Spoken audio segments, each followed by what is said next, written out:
കേട്ട് ഭീഷ്മർ പറഞ്ഞു, വീരസ്യം പറയുവാൻ അംഗരാജാവിനോളം പോന്ന മറ്റാരും തന്നെയില്ല. നിന്റെ മരണത്തിന്റെ സമയം അടുത്ത് വരികയാണ് കർണ. അതിനാലാണ് കാർമേഘം ആകാശത്തെ എന്ന കണക്കെ നിന്റെ വിവേകം ബാലിശമായ ചിന്തകളാൽ മൂടപ്പെട്ട് കിടക്കുന്നത്. പാണ്ഡവരെ നീ നശിപ്പിക്കുമെന്ന് നീ വീരസ്യം പറഞ്ഞ് നിന്നുകൊള്ളുക. യുദ്ധമരങ്ങേറിയാൽ നിനക്ക് എന്തെങ്കിലും ചെയ്യുവാൻ കഴിയുന്നതിന് മുൻപ് തന്നെ ധൃതരാഷ്ട്രപുത്രന്മാരെ പാണ്ഡവർ യമുപുരിക്ക് അയക്കും. ദേവേന്ദ്രൻ നൽകിയ ഒരിക്കൽ മാത്രം പ്രയോഗിക്കുവാൻ പറ്റുന്ന ഒരു വേലും മുറുകെ പിടിച്ചുകൊണ്ടാണോ നീ പാണ്ഡവരെ നേരിടുവാൻ പോകുന്നത്?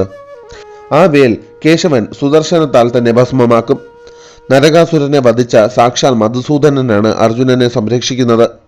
കർണ, എത്രയോ യുദ്ധങ്ങളിൽ നിന്നെക്കാളും വലിയ എത്രയോ വീരന്മാരെ നിഷ്പ്രയാസം വധിച്ചിട്ടുള്ളവനാണ് ശ്രീകൃഷ്ണൻ.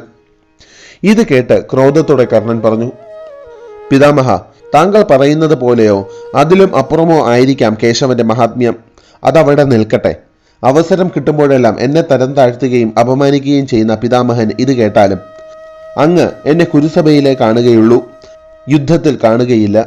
യുദ്ധത്തിൽ പിതാമഹൻ വീണതിന് ശേഷം മാത്രമേ ഞാൻ ആയുധമെടുക്കുകയുള്ളൂ.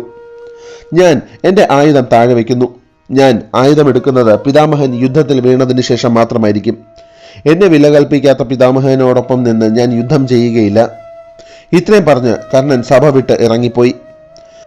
കർണന്റെ വാക്കുകൾ കേട്ട് ചിരിച്ചുകൊണ്ട് ഭീഷ്മർ ദുര്യോധനനോട് പറഞ്ഞു, ഈ സൂതപുത്രൻ വലിയ വാഗ്ദാനങ്ങൾ നിനക്ക് നൽകിയിട്ട് ഇതാ ഇറങ്ങിപ്പോയിരിക്കുന്നു. ഇനി എങ്ങനെയാണ് അവൻ നിനക്ക് നൽകിയ വാഗ്ദാനങ്ങൾ പാലിക്കുവാൻ പോകുന്നത്? യുദ്ധത്തിൽ വ്യൂഹങ്ങൾ ചമയ്ക്കപ്പെടുന്നതും അത് തകർക്കപ്പെടുന്നതും കർണൻ നോക്കി നിൽക്കുമായിരിക്കും അല്ലേ ദുര്യോധന?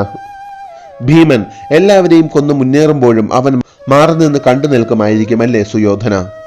ഇവനെ കണ്ടുകൊണ്ടാണോ നീ യുദ്ധത്തിന് കാഹളം മുഴക്കിക്കൊണ്ടിരിക്കുന്നത്? ഗുരുവിനോട് കള്ളം പറഞ്ഞ് വിദ്യ നേടിയെടുക്കുവാൻ എന്ന് ഇവൻ ശ്രമിച്ചുവോ അന്നേ അവന്റെ ധർമ്മം അവനെ കൈവെടിഞ്ഞിരിക്കുന്നു. എന്നേ അവന് സ്വധർമ്മം നഷ്ടമായിരിക്കുന്നു.